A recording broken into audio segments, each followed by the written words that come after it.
Olá, uma boa tarde para você. O Repórter Brasil vai mostrar. A inflação de 2017 fica em 2,95%. Pela primeira vez em 18 anos, abaixo da meta mínima do governo. Sobe para 7 o número de mortes provocadas pela febre amarela este ano em São Paulo. A briga pela posse da ministra do Trabalho vai parar no STF. A polêmica da carta assinada pela atriz Catherine Deneuve e outras artistas francesas. Elas criticam a onda de denúncias de abuso sexual. Você vai ver ainda um patrimônio cultural do Rio ameaçado pela falta de dinheiro. E milhares de bonecos de neve enfeitam o maior festival de esculturas de gelo do mundo. Do Rio de Janeiro e com emissoras públicas de todo o país, começa agora o Repórter Brasil.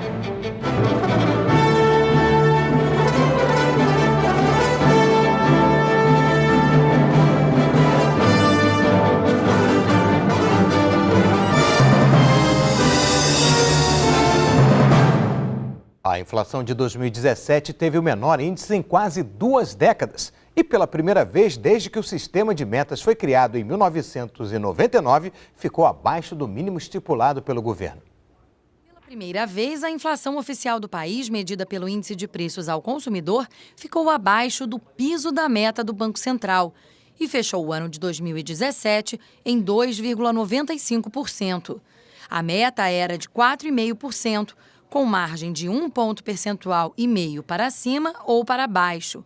E foram os alimentos, que correspondem a cerca de 25% das despesas das famílias, os principais responsáveis pelo resultado. Em dezembro, eles ficaram mais caros e contribuíram para que o IPCA do mês avançasse 0,44% em relação a novembro, mas vinham apresentando queda consecutiva nos 7 meses anteriores. De acordo com o IBGE, o preço dos alimentos recuou quase 5% no ano passado. E o destaque foram as frutas, que ficaram em média 16% mais baratas. O motivo? A produção agrícola, que teve uma safra 30% superior à de 2016. Com maior oferta dos produtos, os preços acabam caindo. Eu tenho percebido, por exemplo, o alho, né, que tem andado num preço razoável, hoje é que está esse preço bom. E a banana d'água também. O que está mais barato? Principalmente verdura, fruta, entendeu? Legumes, entendeu? Banana, laranja. Ainda segundo o IBGE, ficou mais barato comer em casa. Já quem faz as refeições na rua sentiu o bolso pesar mais. Entre as principais altas em 2017 estão o gás de botijão e a taxa de água e esgoto, além dos planos de saúde e da gasolina. O IPCA fecha o ano com uma taxa de 2,95, bem abaixo dos 6,29 de 2016. Essa taxa é a menor desde 1998. O governo federal extinguiu quase 61 mil cargos públicos federais. A decisão foi publicada hoje no Diário Oficial da União. 37 mil são de postos que já estavam vagos. O restante será extinto à medida que os servidores se aposentarem. Entre os cargos que vão deixar de existir estão funções que já não são consideradas necessárias ao serviço público, como telefonista, datilógrafo, perfurador digital e editor de videotape. Também foram extintos cargos que, segundo o governo, existem em excesso. De acordo com o Ministério do Planejamento, a medida não vai gerar economia imediata, mas no futuro o governo deixará de gastar com novas contratações. Subiu para 7 o número de pessoas mortas por causa da febre amarela no estado de São Paulo este ano. Já são 4 na região metropolitana da capital e 3 no interior.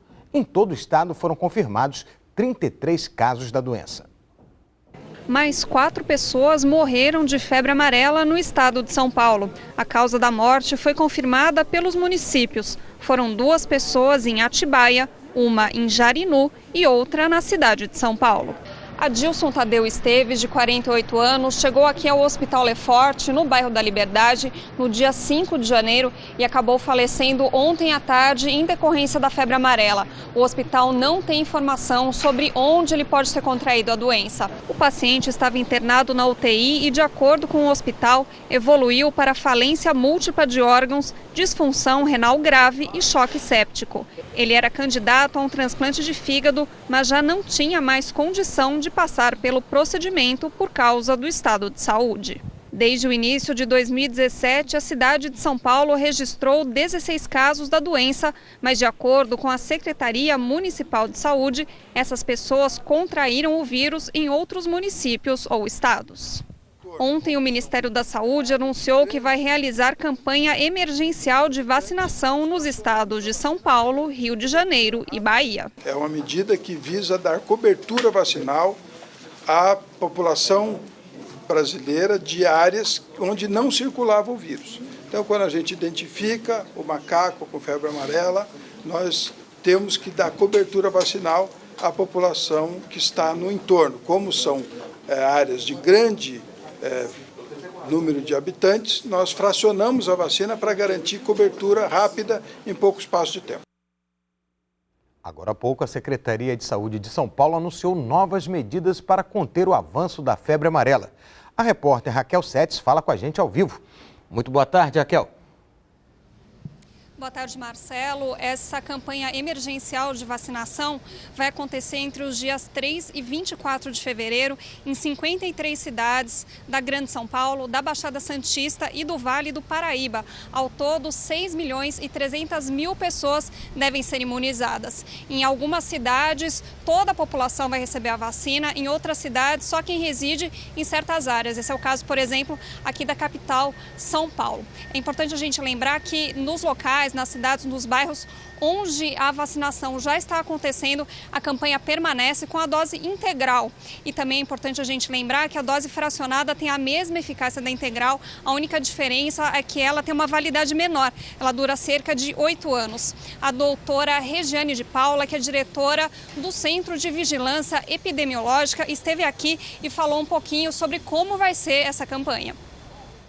Nesse momento, são 53 municípios, uma parte deles vai trabalhar nos corredores ecológicos e outra parte, que é Baixada Santista e Litoral Norte, nós vamos fracionar e vamos vacinar toda a população dessa região. A expectativa do Estado é que no fracionamento nós vacinemos em torno de 4,5 milhões de pessoas e dose plena, porque a gente precisa continuar vacinando com dose plena um grupo específico, como o secretário já falou, mais 1,5 milhão de pessoas. Então, a nossa população a ser vacinada nesses 15 ou 20 dias é em torno de 6,5 milhões de pessoas. A gente já está com todo um esquema, que é mais ou menos um esquema de guerra, para manter postos abertos 24 horas. Por exemplo, Mairiporã hoje tem postos abertos 24 horas. Né? Então, nós vamos trabalhar dentro de todas as possibilidades para que essas pessoas possam ser vacinadas nesse curto espaço de tempo. Policiais civis e bombeiros do Rio Grande do Norte voltaram ao trabalho. Eles decidiram encerrar a greve que já durava 20 dias. Já os policiais militares ainda esperam medidas do governo para voltar às ruas.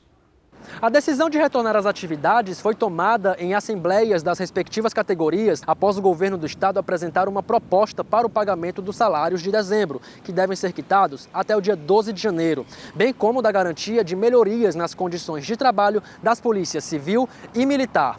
De acordo com o Simpol, a associação que representa os policiais civis, toda a categoria já retornou às atividades desde as primeiras horas da tarde desta terça-feira. Já os policiais militares, através de suas associações, se reuniram e elencaram uma série de exigências a serem cumpridas pelo governo do estado e que está condicionada ao retorno dos policiais militares às ruas.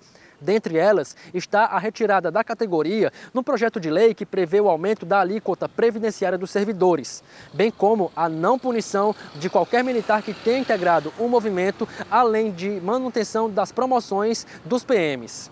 Enquanto isso, o governo do estado espera o envio de cerca de 100 milhões de reais vindos do governo federal para investimentos em equipamentos e estrutura das polícias civil e militar.